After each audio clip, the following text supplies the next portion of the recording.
Hello students, जो बच्चे class 11th में हैं, चाहे वो कॉमर्स के हो, चाहे आर्ट्स के हो या साइंस के स्टूडेंट हो, क्लास 11th का एग्ज़ाम का डेट डिक्लेयर कर दिया गया झारखंड एकेडमिक काउंसिल की तरफ से। और इंग्लिश एक ऐसा सब्जेक्ट है जो सब लोगों का है। तो सारे बच्चे चाहे आर्ट्स, कॉमर्स या साइंस के हो, हम लोगों ने प्रॉमिस किया था कि यूट्यूब के ऊपर फ्री क्लास लेंगे क्लास 11th के बच्चों के लिए। तो इसका हम एक वीडियो बना के अच्छे से समझा दिए हैं यूट्यूब के ऊपर। और मेन चैनल है हमारा कॉमर्स वर्ल्ड हजारीबाग, उस चैनल में हम बहुत अच्छे से समझा दिए हैं कि साइंस के कौन कौन सा सब्जेक्ट का वीडियो कौन से चैनल में मिलेगा। जैसे साइंस के लिए स्पेशली हमने एक चैनल बना रखा है CWH साइंस, कॉमर्स के लिए CWH कॉमर्स और आर्ट्स के लिए CWH आर्ट्स। लेकिन इंग्लिश कॉमन पेपर है तो इंग्लिश का वीडियो आपको मिलेगा कॉमर्स वर्ल्ड हजारीबाग में।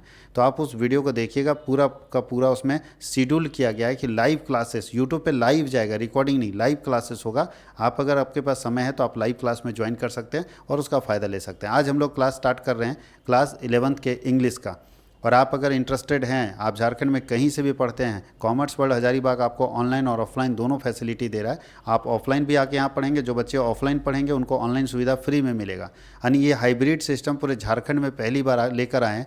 पूरे झारखंड में अभी तक ये हाइब्रिड सिस्टम कोई नहीं दे रहा है कि आप ऑफलाइन भी पढ़िए, साथ ही साथ ऑनलाइन फैसिलिटी भी आपको मिलेगी। और जो बच्चे प्योर ऑनलाइन वाले हैं वो कहीं से बैठ के पढ़ सकते हैं। जो प्योर ऑनलाइन वाले हैं उनका फ़ी थोड़ा कम रहता है, जो ऑफलाइन ऑनलाइन दोनों लेते हैं उनका थोड़ा फ़ी ज़्यादा रहता है।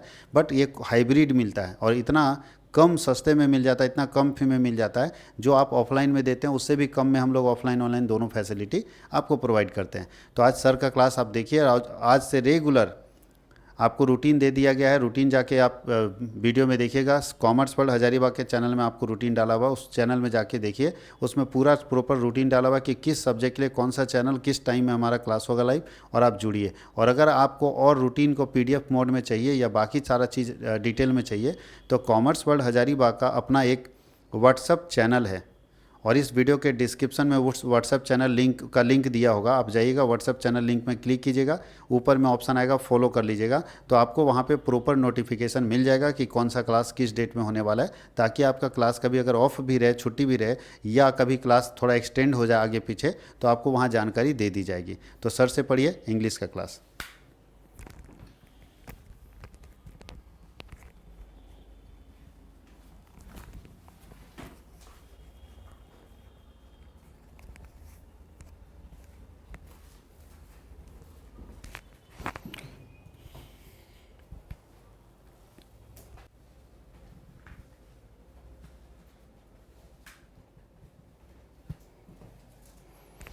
Thank you so much, sir. Once again, highly welcome to you in the class of Commerce World Hajaribaग. As you have just listened, so many instructions about our the great and the very nice hybrid institution of Hajaribaग. That was very fantastic to listen all this us.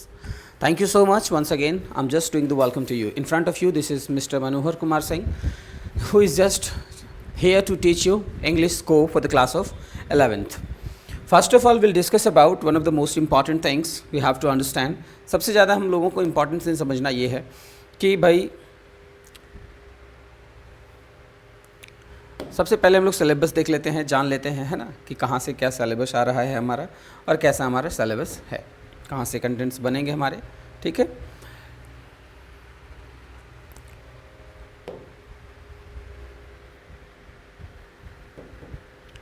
चलिए थोड़ा सा introduction बात करेंगे आज हम लोग class 11th के ऊपर। अभी मैं जो आपसे बात करने वाला हूँ क्लास 11th का सिलेबस के ऊपर। सबसे पहले अगर मैं बात करूँ सिलेबस की, किसकी सिलेबस है भैया? Syllabus of class 11th। जैसा कि आप लोगों को सभी को पता है कि 20, 21, 22 झारखंड बोर्ड ने डेट अनाउंस कर दिया है एग्ज़ाम का। कौन सा पेपर भैया? English score. तो भाई हम लोगों को उसकी तैयारी करनी पड़ेगी कि नहीं करनी पड़ेगी? एनी हाउ हमें उसकी तैयारी करनी पड़ेगी। और जब तक हमें कुछ थोड़ा बहुत आइडिया ना हो, थोड़ी बहुत जानकारी ना हो कि आखिर ये पूछी कैसे जाएगी, तब तक हम इन सारे कंटेंट्स को बना नहीं पाएंगे। जैसा कि हम सभी को पता है, और नहीं जानकारी तो ध्यान से सुन लेंगे, कि टोटल एग्ज़ाम का जो क्वेश्चन होगा वो 40 मार्क्स का होगा। कितने मार्क्स का होगा? और क्वेश्चंस कितने पूछे जाएंगे बेटा? 40। सभी के लिए आपको 1 मार्क्स दिए जाएंगे, 1 मार्क दिए जाएंगे। कितने दिए जाएंगे बेटा? 1 मार्क ईच। दिक्कत है? अब सबसे बड़ी चीज़ है कि सिलेबस को समझना कि सिलेबस क्या है इसका। तो भाई इसका जो सिलेबस है वो काफ़ी आसान है, बहुत ही ज़्यादा आसान। कुछ क्वेश्चंस जो रहेंगे आपके वो रहेंगे रीडिंग से। कहाँ से रहेंगे बेटा? रीडिंग से। सिंपल आपको छोटा सा पैसेज दिया हुआ रहेगा जिसका आपको आंसर्स लिखने पड़ेंगे। कुछ क्वेश्चंस ऐसा भी होता है जो नोट मेकिंग से दे देता है। कहाँ से दे देता है बेटा? नोट मेकिंग से। जो आपको सिंपली पूछेगा कि बताइए नोट मेकिंग क्या है और एब्रिविएशन कहाँ यूज़ होते हैं, ये सारे कंटेंट्स आपको पूछे जाएंगे। किस में बाबू? रीडिंग कॉम्प्रिहेंशन में। ठीक, ये तो सिंपल सा है। जानते हो यहाँ पे आपको ज़्यादा मार्क्स का क्वेश्चन नहीं बनेगा, यही कोई 10 से 12 नंबर का क्वेश्चन बनेगा। कहाँ से भाई? तो आपका रीडिंग से। कहाँ से बाबू? रीडिंग से। लेकिन इसी में जो आपका आता है नेक्स्ट ग्रुप बी, समझ में आया? ये तो हमारा मान लीजिए आपका क्या हो गया? ग्रुप ए हो गया। अब जो हम यहाँ पे लिखेंगे उसके हम कह देते हैं ग्रुप बी कह देते हैं। जानते हो ग्रुप बी जो है ना वो 2 भागों में बांट दिया गया है। एक जो है आपका वो है राइटिंग। क्या है बाबू? राइटिंग। और नेक्स्ट जो बहुत ही इंपॉर्टेंट है समझना, जिसको हम कहेंगे ग्रामर। क्या कहेंगे बेटा? ग्रामर। दिक्कत है समझने में यहाँ तक? नहीं। राइटिंग में जो आपको सबसे ज़्यादा पढ़ने की आवश्यकता पड़ेगी, लेटर से कुछ क्वेश्चंस होंगे जो आपको दिए जाएंगे, और उसके बाद कहाँ से होगा भाई? तो रिपोर्ट से होगा। कहाँ से होगा बेटा? रिपोर्ट से होगा। तीसरा बहुत ही ज़्यादा इंपॉर्टेंट होगा बाबू, तो वो कहाँ से होगा आपका? नोटिस से होगा। कहाँ से होगा बेटा? नोटिस। और चौथा जो है वो हो जाएगा आपका आर्टिकल। क्या हो जाएगा बेटा? आर्टिकल। ठीक, यही अगर मैं ग्रामर की बात करूं तो इसमें जो आपका फर्स्ट कंटेंट आपको पढ़ना पड़ेगा वो टेंस के कुछ क्वेश्चंस देते हैं 11th में, और कुछ क्वेश्चंस जो होते हैं वो होते हैं आपके वॉइस के, और कुछ क्वेश्चंस ऐसे होंगे जो आपको दिया जाएगा। कहाँ से भैया? तो वर्ब से। कहाँ से दिया जाएगा बेटा? वर्ब से। वर्ब में सबसे इंटीग्रल और इम्पॉर्टेंट पार्ट होता है क्लास 11th के लिए मॉडल्स। क्या होता है बेटा? मॉडल्स। नेक्स्ट जो आपका कंटेंट बनता है वो बन जाता है आपका आर्टिकल से। कहाँ से बनता है बेटा? आर्टिकल, जिसमें ए, एन और द के बारे में ज़्यादातर डिस्कशन होता है। नेक्स्ट जो हमारा है, जो सबसे ज़्यादा इंपॉर्टेंट कुछ क्वेश्चंस आपको यहाँ से बना करके पूछेगा ग्रामर में, वो है आपका प्रीपोजिशन। क्या है बाबू? प्रीपोजिशन। ये बड़ा सिंपल और साधारण सा कंटेंट है। क्लियर होगी बातें समझने में?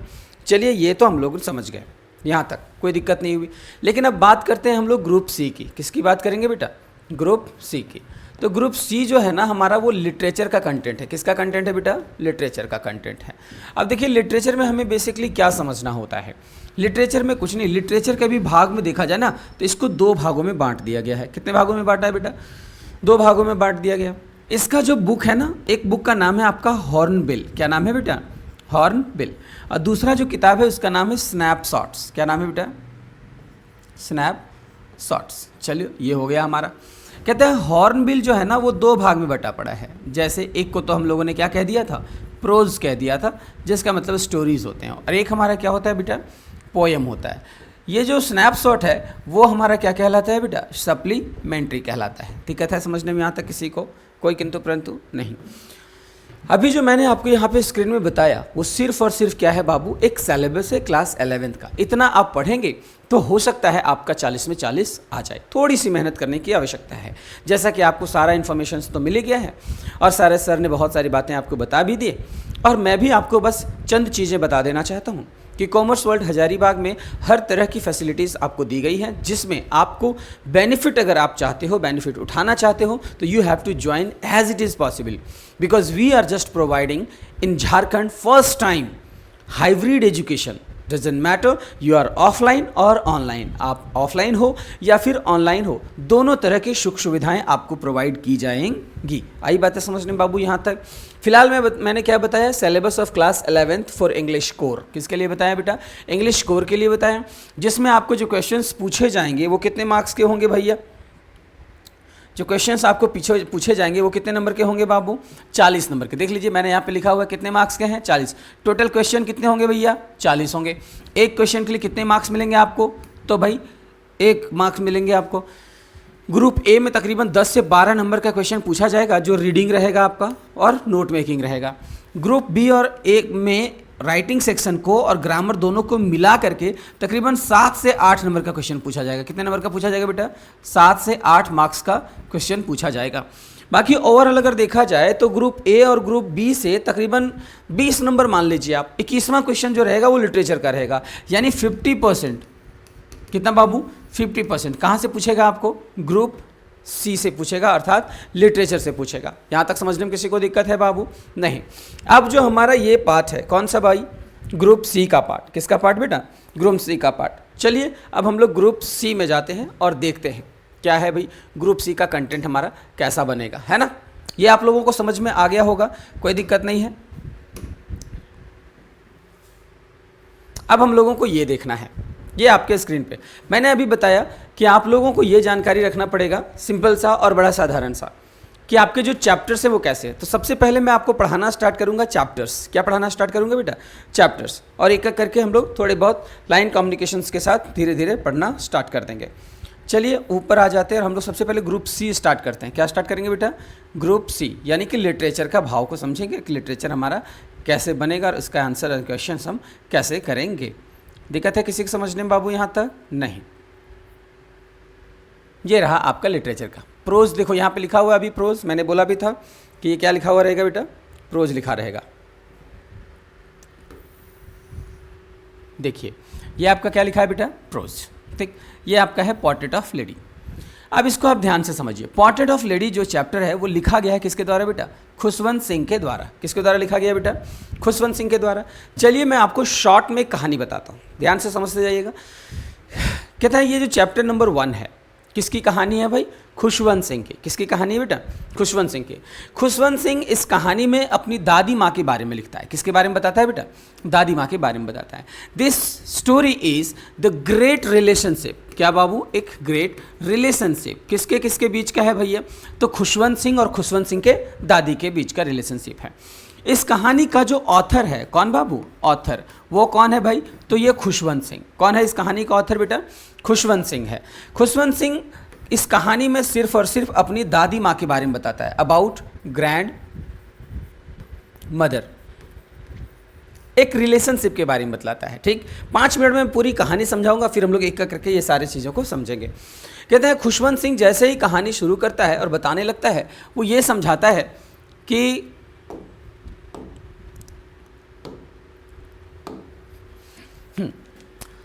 एक बार की बात है, जिस तरह से आप लोगों की दादी माँ है उस तरह से मेरी भी दादी माँ है। भाई हम लोग अपनी माँ से जब सबसे ज़्यादा भी, माँ से भी अगर किसी से ज़्यादा कनेक्ट होते हैं तो वो हमारी कौन होती है बेटा? दादी माँ होती है। हम सच बताएं तो अपनी माँ के साथ बहुत अच्छे से जुड़े होते हैं, लेकिन दादी माँ से उससे भी ज़्यादा अच्छे से जुड़े होते हैं। क्लियर होगी बातें समझने में?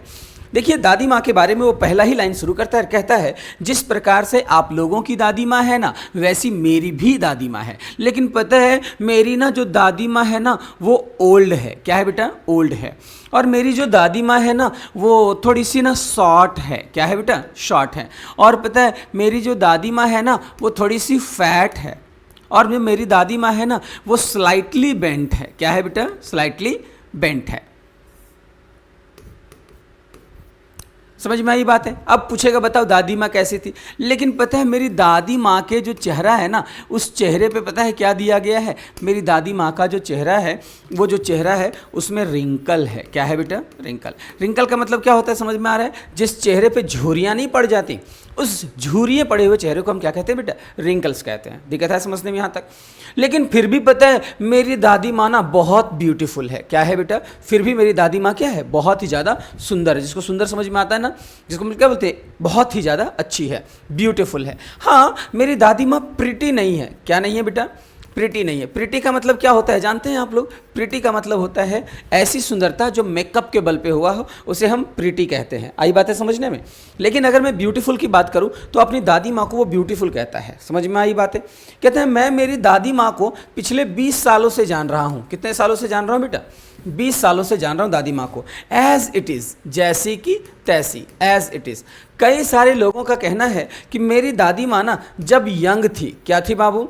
यंग थी, उस समय ना बहुत ही ज़्यादा क्या लग रही थी? प्रिटी लग रही थी। बहुत ही ज़्यादा क्या लग रही थी? वो सुंदर लग रही थी। ऐसा बहुत सारे लोगों का कहना है, लेकिन मुझे नहीं लगता, क्योंकि मैं पिछले 20 सालों से, लास्ट 20 सालों से मैं मेरी दादी माँ को देखता आ रहा हूँ, ज्यों का त्यों। इसमें किसी तरह का कोई भी बदलाव नहीं है। अब अगली बात कहता है कि जो ड्राइंग रूम है ना, वहाँ पे उसके दादाजी की एक तस्वीर टंगी हुई है। किसकी भैया? तो ग्रैंडफादर की। किसकी तस्वीर टंगी हुई है बेटा? ग्रैंडफादर की एक तस्वीर टंगी हुई है। कहाँ पे बाबू? तो मेंटल पीस पे। ड्राइंग रूम समझ रहे होंगे आप लोग, वहाँ पे जिस दादाजी की तस्वीर टंगी है ना, उस दादाजी की उम्र उस फोटो में तकरीबन 100 ईयर्स दिखाया जा रहा है। कितना दिखाया जा रहा है बेटा? 100 ईयर्स। कहा जा रहा है इस आदमी को ना डायरेक्ट भगवान पता है क्या दिए होंगे? पोता और परपोता दिए होंगे, चिल्ड्रेन दिए होंगे। क्या दिए होंगे बेटा? चिल्ड्रेन दिए होंगे, या तो फिर ग्रैंड चिल्ड्रेन दिए होंगे, डायरेक्ट। अब बताओ, किसी भी चीज़ का एक प्रोसेस होता है कि नहीं होता है? अब ये आदमी जो है अपनी दादी माँ के भी बारे में वही चीज़ कह दिया। क्या कह दिया भाई? कि भगवान इसको डायरेक्ट क्या दिए होंगे? पोता दिए होंगे। अब सॉरी, भगवान ये कभी ऐसा नहीं हुआ होगा कि मेरी दादी माँ बहुत ज़्यादा सुंदर लगी होगी, या फिर कभी ऐसा नहीं हुआ होगा कि मेरे दादाजी क्या होंगे? यंग रहे होंगे। भाई सोचने वाली बात है। क्या कभी दादाजी यंग नहीं रहे होंगे? ऑफकोर्स यंग रहे होंगे भाई। क्या दादी जी यंग नहीं रही होगी? ऑफकोर्स। क्या दादाजी और दादी जी एक साथ नहीं रही होंगी? बिल्कुल भाई। बायोलॉजिकल प्रोसेस नाम का भी एक चीज़ होता है। बात समझ रहे हैं कि नहीं समझ रहे हैं? किसी भी चीज़ का एक लिमिटेशन होता है। अब ऐसा थोड़ी है कि दादा और दादी का शादी नहीं हुआ था, और मान लो दादा और दादी का शादी नहीं हुआ तो फिर हमारा प्रोडक्शन कैसे हो जाता है? सिंपल सी बात है ना भाई। फिर खुशवंत सिंह कैसे आता? खुशवंत सिंह के पापा कैसे आते? हालांकि वो देखो, होता क्या है ना कि हम जिसको बचपन से एक बार किसी पर्टिकुलर चीज़ को देख लेते हैं तो उसका जो रियल जो मेन इमेज होता है ना, वो हमारे दिमाग में सेट हो जाता है। हमें लगता है, जैसे एक कहावत नहीं बोलते हैं कि हम अपने माँ बाप के नज़र में हमेशा क्या रहते हैं? बच्चे ही रहते हैं। क्यों? हम बड़े नहीं हुए हैं क्या? हुए हैं, लेकिन वो हमें किस रूप में देखते हैं? छोटे से बच्चे के स्वरूप में देखते हैं। इसीलिए उनके नज़र में हम सारे बच्चे क्या होते हैं? छोटे होते हैं, बच्चे ही होते हैं। चाहे हम कितने भी बड़े उम्र में क्यों ना हो जाएं, इससे कोई फ़र्क नहीं पड़ता। चलिए, ये तो हम लोगों ने समझ लिया। कहता है खुशवंत सिंह के जो दादाजी थे, उनका जो कॉस्ट्यूम था, सबसे पहली बात कि वो धोती कुर्ता पहने थे, ताकि जो बहुत ज़्यादा क्या था? लूज फिटिंग कपड़ा पहने थे। कैसा पहने थे बेटा? लूज फिटिंग कपड़ा पहने हुए थे। और पगड़ी जो था उनका, टर्बन, वो बहुत ही ज़्यादा क्या था? बड़ा था पगड़ी। दूसरी बात सबसे इंपॉर्टेंट थी कि दादाजी का जो दाढ़ी था, बियर्ड, वो कैसा था भाई? वाइट कलर का था। कैसा था बाबू? वाइट कलर का था दाढ़ी। और तो और इतने में नहीं हुआ, वाइट कलर की दाढ़ी में नहीं हुआ, और समझते जाइए आप। क्या हुआ कि जो दाढ़ी था वो चेस्ट तक आ रहा था। कहाँ तक आ रहा था बेटा? चेस्ट तक आ रहा था। कोई दिक्कत है समझने में यहाँ तक? कोई किंतु परंतु परेशानी नहीं। कहता है ये हम लोगों ने पढ़ लिया। कहता है दादी माँ मेरी बहुत ही अच्छी दोस्त थी। कौन कह रहा है ये बात बाबू? खुशवंत सिंह। लेकिन जानते हो इसलिए दोस्त थी क्योंकि जो मेरी माँ थी ना, मुझे बचपन में ही, इन माई चाइल्डहुड मेरी जो माँ थी वो मुझे छोड़ करके चली गई। कहाँ भैया? तो सेटल होने के लिए, अर्थात पैसा कमाने के लिए। कहाँ चली गई थी बेटा? तो सिटी चली गई थी। कौन कौन चले गए थे? मेरी मम्मी चली गई थी और मेरे पापा चले गए, यानी कि मदर एंड फादर। कहाँ चले गए थे? काम। तो मैं रहता किसके साथ था? तो मैं रहता था अपनी ग्रैंड मदर के साथ। कहाँ रहता था बेटा? ग्रैंड मदर के साथ, क्योंकि दादाजी तो मर ही गए थे। कहते हैं मैं प्रतिदिन सुबह, मेरी दादी माँ इसलिए मेरी सबसे अच्छी दोस्त थी क्योंकि दादी माँ मुझे प्रतिदिन सुबह उठाती थी, और मैं जैसे ही तैयार वगैरह होता था तब तक दादी माँ गीत वगैरह गा करके अपना पूजा पाठ कर लिया करती थी। और तो और सबसे इंपॉर्टेंट बात ये भी थी हमारी, जो काफ़ी ज़्यादा अच्छा लगा था, क्योंकि दादी माँ मुझे सुबह उठा करके मुझे ब्रेकफास्ट देती थी, और ब्रेकफास्ट में मुझे पता है क्या खिलाती थी? स्टेल चपाती खिलाती थी। क्या खिलाती थी बेटा? स्टेल चपाती, जिसका मतलब क्या होता है? बासी रोटी। क्या होता है बेटा? बासी रोटी। और तो और इतने में नहीं होता था, उसी में क्या करती थी? बटर जो होता है ना, वो लगा देती थी और उसमें शुगर डाल देती थी। क्या डाल देती थी बेटा? शुगर। आई बात है समझने में? हम लोग बचपन में भी ये सारा खाते थे, रोल बना करके खा करके स्कूल जाते थे। कहता है साथ ही साथ मंदिर, दादी माँ जो होती थी उसको छोड़ने के लिए कहाँ जाती थी? स्कूल जाती थी। इसलिए जाती थी क्योंकि स्कूल से अटैच था क्या? एक मंदिर। क्या अटैच था बेटा? मंदिर अटैच था। दिक्कत हुई समझने में यहाँ तक? नहीं, कुछ भी नहीं। कहता है ये अब क्वेश्चन अगर पूछ दिया कि दादी माँ मंदिर क्यों, स्कूल उसको छोड़ने क्यों जाती थी? क्योंकि टेम्पल जो था वो क्या था? स्कूल से अटैच था। दादी मंदिर में जाकर के रीड स्क्रिप्चर्स, क्या पढ़ा करती थी बेटा? किताबें पढ़ा करती थी। क्या पढ़ती थी बेटा? रीड स्क्रिप्चर्स, धार्मिक किताबें। और स्कूल में जो इसको पढ़ाया जाता था वो कोरस में पढ़ाया जाता था, मतलब गा करके पढ़ाया जाता था। ऐसे ही इन लोग का डेली रूटीन था। जब ये लोग रिटर्न आते थे तो बची हुई रोटी जो थी वो किसको खिला देते थे? डॉग को खिला देते थे। बड़े खुशी के साथ इन लोगों का जीवन यापन हो रहा था। तभी न जाने इनकी खुशियों को किसकी खबर लग गई, और समय से पहले न जाने इन लोगों को किसकी नज़र लग गई। तभी इनके मम्मी पापा ने इन दोनों को क्या कर लिया? शहर बुला लिया। क्या कर लिया बेटा? शहर बुला लिया। किसने शहर बुला लिया? इनके मम्मी पापा ने। जैसे ही शहर गए, दादी माँ को बिल्कुल भी वहाँ पे मन लगने नहीं लगा था। और ये जो खुशवंत सिंह था, उस खुशवंत सिंह को पढ़ने के लिए अंग्रेजी स्कूल, कहाँ पे भेज दिया गया था बेटा? अंग्रेजी स्कूल भेज दिया गया था। कहाँ भेज दिया गया था बेटा? अंग्रेजी स्कूल, इंग्लिश मीडियम स्कूल भेज दिया गया था। किसको पढ़ने के लिए बाबू? खुशवंत सिंह को। किसको पढ़ने के लिए बेटा? खुशवंत सिंह को पढ़ने के लिए। कहाँ भेज दिया गया था? English medium school. अब वो लड़का पहले गांव में क्या पढ़ता था? स्क्रिप्चर्स पढ़ता था, रामायण, भगवत, कुरान, ये सारी चीज़ें पढ़ता था। लेकिन अब उसको स्कूल में क्या पढ़ाया जाने लगा था भैया? तो थियोरी ऑफ रिलेटिविटी। क्या पढ़ाया जाने लगा था बेटा? थियोरी ऑफ रिलेटिविटी पढ़ाया जाने लगा था। दूसरा, आर्किमेडिस का सिद्धांत पढ़ाया जाने लगा था। ऐसे करके ये सारी चीज़ें उसको पढ़ाई जा रही थी। प्रिंसिपल ऑफ आर्किमेडिस क्या पढ़ाया जा रहा था बेटा? प्रिंसिपल ऑफ आर्किमेडिस पढ़ाया जा रहा था। चलो ठीक है, यहाँ तक हम लोग समझ गए। एक दिन दादी माँ उसको बोली कि बताओ तुम क्या क्या पढ़ते हो। जब इसने बताया तो दादी माँ को कुछ भी समझ में नहीं आया। कहानी में ट्विस्ट तब आता है जब दादी माँ को पता चलता है कि इसको इसके स्कूल में म्यूज़िक पढ़ाया जाता है। क्या पढ़ाया जाता है बेटा? म्यूज़िक पढ़ाया जाता है। एक दिन बड़े खुश होकर के खुशवंत सिंह आता है और कहता है, दादी दादी पता है मुझे ना स्कूल में ना म्यूज़िक पढ़ाया गया। दादी सुनते ही काफ़ी ज़्यादा क्या हो जाती है? गुस्सा हो जाती है। और शायद उसके बाद दादी माँ उससे बात करना क्या कर देती है? बंद कर देती है। सोचो, जिसके साथ उसने अपना बचपन बिताया खुशवंत सिंह ने, और वो दादी अचानक से बात करना सिर्फ इसलिए बंद कर दे रही क्योंकि स्कूल में उसको क्या पढ़ाया जा रहा है? म्यूज़िक पढ़ाया जा रहा है। भाई दादी के अकॉर्डिंग म्यूजिक जो था ना, वो सिर्फ 2 ही लोगों के लिए बना था। पहला जो बना हुआ था वो था हार्लोट्स के लिए। किसके लिए बना हुआ था बेटा? हार्लोट्स, जिसका हिंदी मीनिंग होता है वेश्याएं। क्या होती है बेटा? वेश्याएं। दिक्कत है समझने में। और दूसरा ये जो बना हुआ है सिर्फ और सिर्फ किसके लिए बना हुआ है बेटा? बेगर्स के लिए। ये 2 ही लोग सुनते हैं। आई बातें समझने में? हमारे जैसे सांस्कारिक लोगों के लिए संगीत बना हुआ नहीं है। अभी जैसे हमारा गांव घर में अगर शादी ब्याह हो तो हम लोग अगर संस्कृत का श्लोक सुनेंगे तो शायद अब हमें अच्छा नहीं लगे, क्योंकि ट्रेंड बदल चुका है। लेकिन पहले के ज़माना ऐसा हुआ करता था कि लोग अच्छे अच्छे गाने बजाते थे। पहले सच में अगर देखा जाए तो पति को ना लोग अपना देवता समझते थे कि मेरा पति मेरा देवता है, भला है बुरा है जैसा भी है, मेरा पति मेरा देवता है। लेकिन आज कुछ ट्रेडिशन ऐसा चेंज हो गया है कि लोग अपने पति को माथा का दर्द समझते हैं। बाकी आप समझ ही रहे होंगे मैं क्या कह रहा हूँ। Hope you all understand. कहते हैं समय बीतता चला गया, धीरे धीरे वो लड़का अब यूनिवर्सिटी जाने लगा था। कहाँ जाने लगा था बेटा? यूनिवर्सिटी। पहले तो दोनों एक ही बेड पे रहते थे, फिर दोनों का एक कमरा अलग अलग, बेड अलग अलग हुआ। फिर बाद में क्या अलग हुआ बेटा? कमरा भी अलग हो चुका था। यूनिवर्सिटी में पढ़ने के बाद फाइनली वो जो लड़का था वो कहाँ जाने लगा था? वो लड़का जाने लगा था अब्रॉड। कितने साल के लिए बेटा? तो 5 सालों के लिए। कहाँ जा रहा था भैया? अब्रॉड जा रहा था। कहाँ जा रहा था बाबू? अब्रॉड। अब्रॉड मतलब आउट ऑफ इंडिया जा रहा था। कहता है जैसे ही वो आउट ऑफ इंडिया जाने के बारे में सोचा या फिर इंडिया जाने लगा, आउट ऑफ इंडिया जाने लगा, तो उसको लगा अब तो मेरी दादी माँ क्या होगी? थोड़ा सा रोएगी, थोड़ा सा बुरा लगेगा। लेकिन दादी माँ एक ऐसा कंटेंट थी ना, स्ट्रांग लेडी थी। कैसी लेडी थी बेटा? स्ट्रांग लेडी थी। उनको जरा सा भी किसी प्रकार का किसी भी चीज़ का कोई फर्क नहीं पड़ता था, दिखाती नहीं थी। आजमात मतलब नहीं बोलते कि ऐसे ही यूँ बिना मतलब का हम अपनी किस्मत आजमाते नहीं, लाख दर्द हो सीने में लेकिन हर किसी को बताते नहीं। ऐसा दादी माँ किया करती थी। किसी को भी जल्दी से वो अपना दर्द, अपना तकलीफ, अपनी कंटेंट्स सारे लोगों को बताती नहीं थी। चलो ये तो हमें देखने को मिला, स्ट्रांग लेडी थी। अब दादी माँ करती क्या थी? वो शहर में दादी माँ क्या करती थी? पहला काम स्पाइनिंग व्हील चलाती थी। क्या चलाती थी बेटा? Spinning wheel. अब आप समझ रहे हैं स्पाइनिंग व्हील मतलब क्या? चरखा चलाती थी। आ रही बात है समझने में? दोपहर के बाद और दिन भर वो क्या करती थी? Rosary band. क्या करती थी बेटा? रोजरी बैंड काउंट करती थी, यानी कि माला जपा करती थी। और तो और एक और काम था, दोपहर में आधा घंटा के लिए। कितने घंटे के लिए बेटा? आधा घंटा के लिए वो क्या करती थी? स्पैरोज को दाना खिलाती थी। क्या खिलाती थी बेटा? स्पैरोज को दाना खिलाती थी। आई बात है समझने में? दिक्कत है? नहीं।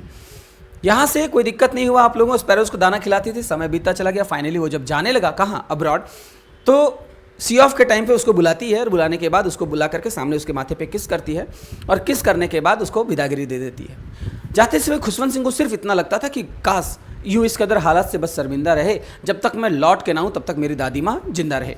देखो भाई, शौक से खुशवंत सिंह तो नहीं जा रहा था। आप अगर बाहर में पढ़ते हो, बाहर में रहते हो, तो क्या आप अपने माँ बाप से दूर रहना चाहते हो? नहीं। आपकी मजबूरी होती है, आप अपने जीवन में कुछ करना चाहते हो। यही वजह होती है कि आप सक्सेस होना चाहते हो। यही वजह होती है कि शायद आप अपने माँ बाप से क्या रहते हो? दूर रहते हो। हालांकि आपका दिल आपके माँ बाप के पास ही रहता है। ये कड़वा सत्य है। 5 साल के बाद वापस आता है और शायद उसकी जो बातें होती भगवान सुन लेते हैं और दादी माँ को कुछ होता नहीं है। जब कुछ नहीं होता है वो बड़ा खुश होता है, लेकिन अगले ही दिन दादी माँ पूरा ड्रम बजा करके बहुत ज़ोर ज़ोर से पीटने लगती है। और शायद दादी माँ की ज़िंदगी का वो पहला दिन था जिस दिन दादी माँ ने प्रार्थना नहीं किया था। ठीक उसी के अगले दिन दादी माँ बीमार पड़ जाती है। लोग कहते हैं चलो हॉस्पिटल लेकर के चलते हैं। दादी माँ कहती है मेरा अंत समय आ चुका है। और फाइनली अपने हाथ में वो रोजरी बैंड लेकर के काउंट करने लगती है और दादी माँ का जैसे ना हाथ से रोजरी बैंड छूट जाता है और दादी माँ का प्राण टूट जाता है। दादी माँ के डेथ बॉडी को लोग उठा करके ज़मीन में रख देते हैं। तभी देखा जाता है कि जब उनकी लास्ट अंतिम फ्यूनरल की तैयारी की जा रही थी, है ना, लास्ट प्रोसेशन की तैयारी की जा रही थी, ठीक उसी समय बहुत सारे स्पैरोज दादी माँ के उस आंगन में आकर के इर्द गिर्द, उनके डेथ बॉडी के इर्द गिर्द आकर के बैठ जाते हैं around grand mother. Khushwant Singh की माँ को लगता है कि मेरी जो सास थी इन लोगों को दाना खिलाती थी और इन लोगों के साथ इनका फेवरेट टाइम पास था, इसीलिए वो उनके लिए क्या लेकर के आती है, दाना लेकर के आती है। जैसे उनके दाना अगल बगल में छींटती है, बिल्कुल भी दादी माँ क्या सीधा क्या कहती है बाबू, ये सॉरी स्पैरोज क्या कहते हैं, कुछ भी नहीं, उसको इग्नोर तक कर देते हैं। एक बार उसकी ओर देखते तक नहीं है। कौन? स्पैरोज। कौन नहीं देखते बेटा? स्पैरोज उसकी ओर ध्यान से देखते भी नहीं है, इग्नोर करते हैं। देखो भाई, फिर चाहे जानवर हो या फिर इंसान, चाहे पंछी हो या फिर कोई भी हो, देखो एक बार अगर किसी के साथ बॉन्डिंग बन जाता है ना बेटा, तो उसके साथ एक कमाल की बॉन्डिंग होती है। और यहाँ पे उस पंछियों की बड़ी शानदार बॉन्डिंग बनी हुई थी, उस स्पैरोज की बड़ी शानदार बॉन्डिंग हुई। जैसे ही दादी माँ के लोग अर्थी को कांधा देते हुए आगे बढ़ते हैं, सारे स्पैरोज वहाँ से उठ करके चले जाते हैं। इति 7वां अध्याय समाप्त। बोलो सियाबल रामचंद्र की जय। मैंने शॉर्ट में आपको पूरी कहानी बता दी। अब इसका मैं आपको क्या बता रहा हूँ, सारा का सारा ऑब्जेक्टिव क्वेश्चन बताऊँगा। क्या बता रहा हूँ बेटा? सारा का सारा ऑब्जेक्टिव क्वेश्चन आप देखते जाएंगे। अभी आपको स्क्रीन पे टोटल बहुत सारे क्वेश्चन दिख रहे होंगे, जिसमें से पहला क्वेश्चन क्या है हमारा, how did the grand mother do in the afternoon. दोपहर के समय में दादी माँ क्या करती थी, पता है आप लोगों को? दोपहर के समय में दादी माँ क्या करती थी बेटा? Feed the sparrows, feed the dogs, read the books, teach the author. Feed the sparrows क्या हो जाएगा बेटा? Right answer feed the sparrows. मतलब स्पैरोज को दोपहर में, आफ्टरनून, उनका सबसे फेवरेट टाइम पास होता था। दिक्कत है समझने बाबू? Favourite time pass. खैर आगे बढ़ते हैं। लिख रहा है the story portrait of lady is written by, किसके द्वारा लिखा गया है भाई? तो खुशवंत सिंह के द्वारा लिखा गया है। किसके द्वारा लिखा गया बेटा? खुशवंत सिंह के द्वारा। नेक्स्ट क्वेश्चन है, who did appear like the winter landscape of the mountain. इसमें से कौन है जो ऐसे एंटर करता था जैसे winter landscape of the mountain enter कर रहा हो? क्या इसमें से नरेटर ऐसा था, या नरेटर की ग्रैंड मदर ऐसी थी, नरेटर्स मदर ऐसी थी, या नरेटर्स फादर ऐसी? बिल्कुल नहीं। ये बातें किसकी हो रही है? नरेटर्स ग्रैंड मदर की। आई बात समझने में यहाँ तक? चलिए अब आते हैं हम लोग क्वेश्चन नंबर 4 में। कहाँ जाते हैं बेटा? क्वेश्चन नंबर 4 में।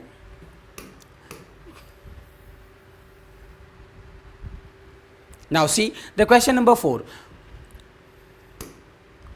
Where did the author spend his childhood? Childhood अपना बचपन कहाँ बिताता है? In the town with his grandmother? बिल्कुल नहीं। In the town with his parents? बिल्कुल नहीं। In the village with his father? नहीं नहीं।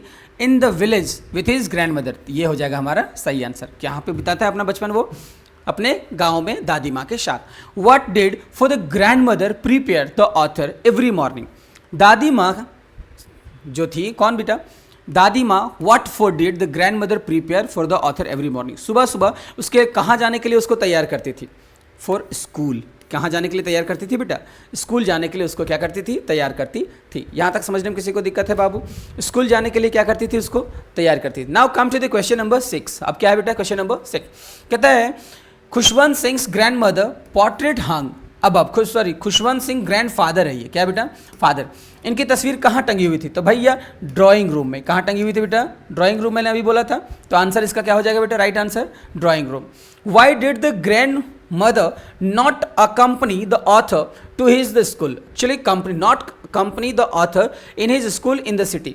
अब दादी माँ जो थी वो शहर में उसको कंपनी क्यों नहीं दे पाती थी स्कूल जाने के लिए? जबकि कहानी में हम लोगों ने क्या पढ़ा कि जब वो गांव में रहती थी तो दादी माँ क्या करती थी? शहर जाने, गांव में जो स्कूल होता था, कहाँ पे बेटा? विलेज में, दादी माँ उसके साथ जाती थी। क्या रीज़न था भैया? पहला रीज़न कि स्कूल एकदम से क्या था? सामने था। स्कूल क्या था? सामने था। दूसरा रीज़न क्या था भाई? अटैच था। किस चीज़ से अटैच था भैया? तो टेम्पल अटैच था। किससे अटैच था भाई? तो स्कूल से अटैच था। लेकिन यहाँ पे दूसरा कंटेंट है। यहाँ पे क्या है बाबू? दूसरा कंटेंट है। क्या है दूसरा कंटेंट? देख लेते हैं हम लोग यहाँ पे कि दूसरा कंटेंट यहाँ पे ये है कि शहर में जो खुशवंत सिंह था वो स्कूल कैसे जाता था? मोटर बस से जाता था। स्कूल कैसे जाता था बेटा? मोटर बस से जाता था। और तो और इंग्लिश स्कूल जाता था। देखिए ऑप्शन दिया होगा, the author now went to the school by his bicycle, नहीं बिल्कुल नहीं। The author now went to his school in the motor bus, बिल्कुल नहीं। The author now went to the school, हाँ यही तो होगा, क्या है भाई, the author now went to the school in the motor bus. Right answer क्या हो जाएगा भाई, ऑप्शन नंबर बी, ठीक है। नेक्स्ट है क्वेश्चन नंबर, आपको दिख रहा होगा 8, क्या है बेटा, question number 8। The author's grandmother was an old lady who use to wear, और grandfather, the author's grandfather was an old man who use to wear, जो पहना क्या करते थे भाई, big turban, trouser, jeans, none of this. Answer क्या होगा, big turban. क्या हो जाएगा बेटा, जींस तो पहनते नहीं थे, ट्राउजर तो पहनते, नॉन ऑफ दिस में एक तो दिया हुआ है बिग टर्बन, तो right answer will be what, a. Question number 9, the authors refuse to believe that his grand mother could be every young and, कहता है भाई वो अपनी दादी माँ के बारे में क्या नहीं विश्वास करता था कि उसकी दादी माँ प्रीटी रही होगी। आ रही बातें समझने में, यंग एंड प्रीटी, ये वाला आंसर हो जाएगा जो मैंने अभी बातें की थी। Grand mother has portrait as every lady, अब देखो grand mother has been the portrayed as every religious, ugly, proudly and arrogant. वो तो सिंपल देखा जाएगा तो रिलीजियस, कैसी उनकी, उसका जो तस्वीर था वो कैसा दिख रहा था हम लोगों को, मतलब उनका जो चेहरा था वो किस हिसाब से लगता था, उनका जो व्यवहार था, उनका जो बिहेवियर था उसमें क्या दिखा रहा था भाई, तो धार्मिक बिहेवियर था ना उनका। कैसा बिहेवियर था बेटा, धार्मिक बिहेवियर था, वो धार्मिक टाइप की महिला थी, इसलिए आंसर क्या हो जाएगा, रिलीजियस हो जाएगा। आंसर क्या होगा बेटा, रिलीजियस।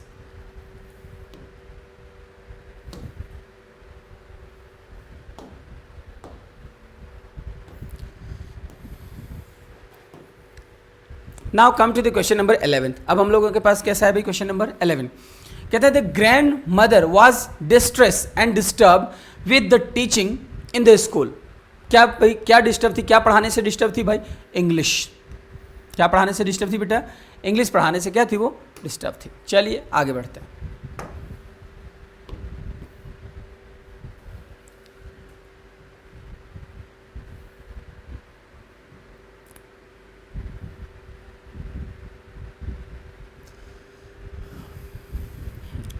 तो आंसर क्या हो जाएगा इसका, इंग्लिश। चल, the grand mother accompanied of the author to, grand mother accompanied the author to what, कहाँ जाते समय दादी माँ उसको क्या करती थी, कंपनी देती थी। कहाँ भाई, स्कूल जाते समय, रिवर जाते समय या टेम्पल। स्कूल जाते समय, कहाँ जाते समय बेटा, स्कूल। आंसर क्या हो जाएगा, स्कूल जाते समय। दिक्कत है समझने में यहाँ तक, चलो कोई दिक्कत नहीं, आगे बढ़ते हैं हम लोग। Question number 13, the grand mother believe that the education should be, दादी माँ का मानना था एजुकेशन कैसा होना चाहिए था, धार्मिक एजुकेशन होना चाहिए था। ऑप्शन क्या हो जाएगा बेटा, ए हो जाएगा। The grand mother viewed music as a monopoly of the harlot, दादी माँ को क्या लगता था कि जो म्यूजिक है वो किन के लिए बना हुआ है, हार्लोट्स के लिए, और दूसरा किसके लिए बेटा, तो बेगर्स के लिए। मैंने अभी भी बोला था आप लोगों को कि किसके लिए बना है, हार्लोट्स के लिए और बेगर्स के लिए बना हुआ है। ठीक है यहाँ तक। Now come to the question number 15, the grand mother controlled her feelings when author was going, भैया ऑथर कहाँ जा रहा था जब दादी माँ अपना फीलिंग्स को कंट्रोल करती है, आउट ऑफ इंडिया जा रहा था। कहाँ जा रहा था बेटा, आउट ऑफ इंडिया जा रहा था। कितने सालों के लिए जा रहा था बेटा, 5 सालों के लिए जा रहा था। कितने सालों के लिए जा रहा था बेटा, 5 सालों के लिए। उस समय दादी माँ अपने इमोशंस पे क्या करती है, बहुत ज़्यादा कंट्रोल करती है। क्वेश्चन नंबर 16 देखिएगा, the grand mother accompanied her family to see off and receive, क्या रिसीव भाई, grandson, son, grand daughter, answer grandson. भाई पूरी चर्चाई किसकी हो रही है, ग्रैंडसन की। किसको जाती है सी ऑफ करने के लिए, छोड़ने के लिए, तो किसको भैया, ग्रैंड सन को, क्योंकि ग्रैंड सन कहाँ जा रहा था, ग्रैंड सन ही था जो जा रहा था कहाँ, अब्रॉड, यानी कि आउट ऑफ इंडिया। कहाँ जा रहा था बेटा, आउट ऑफ इंडिया। चलिए now come to the question number 17। अब हमारे पास क्या दिख रहा है भैया, क्वेश्चन नंबर 17। अब ध्यान देंगे, a large number of sparrows came and sit quietly the country yard when the grand mother, कहता है वो लोग आ करके उनके आंगन में बैठते हैं, कब, जब दादी माँ क्या हो गई थी बेटा, मर गई थी। तो आंसर क्या हो जाएगा, ए। कोई दिक्कत हुआ समझने में यहाँ तक किसी को, नहीं। Now come to the question number 18, the grand mother always carried with her, दादी माँ अपने साथ हमेशा क्या लेकर के चलती थी, तो आंसर क्या हो जाएगा, रोजरी बैंड। क्या हो जाएगा बेटा, रोजरी बैंड। दिक्कत है समझने में यहाँ तक किसी को, चलिए नेक्स्ट हमारा आ जाता है question number 19, the interaction between the grand mother and the author become the minimal when the author was given. अब भाई देखो, कब ऐसा हुआ था जब दादी मार उनके रिश्ते में थोड़ा बहुत क्या सेपरेशन आने लगा था? कब? जब इन लोगों का रूम बदल गया था। और रूम कब बदला था? जब ये पढ़ने के लिए कहाँ चला जाने लगा था? यूनिवर्सिटी जाने लगा था। कहाँ जाने लगा था बेटा? University. Last and the very important questions, narrator's grandmother has been old and wrinkle. Narrator's की जो दादी माँ थी वो क्या थी? बुजुर्ग थी एंड रिंकल्ड। कितने सालों से? फॉर 10 ईयर से जान रहा था, 15 से जान रहा था, 20। तो आंसर क्या हो जाएगा भैया? 20। आंसर क्या होगा बेटा? 20। दिक्कत है समझने में यहाँ तक? मैंने शॉर्ट में एक चैप्टर आज पूरा कंप्लीट कर दिया। कौन सा चैप्टर का नाम था? The portrait of lady. और उसके जितने भी ऑब्जेक्टिव क्वेश्चंस बने, शायद अगर सब कुछ ठीक ठाक रहा तो इससे बाहर आपको एक भी क्वेश्चंस नहीं पूछेंगे। And that was a very easy to understand. Hope you all have enjoyed this session. Thank you so much. God bless you. खुश रहिए, हंसते रहिए एंड बने रहिए हमारे साथ। Be continue with the commerce world Hazaribagh. That could be the very much informative for you all. Thank you, bye bye, take care. खुश रहेंगे।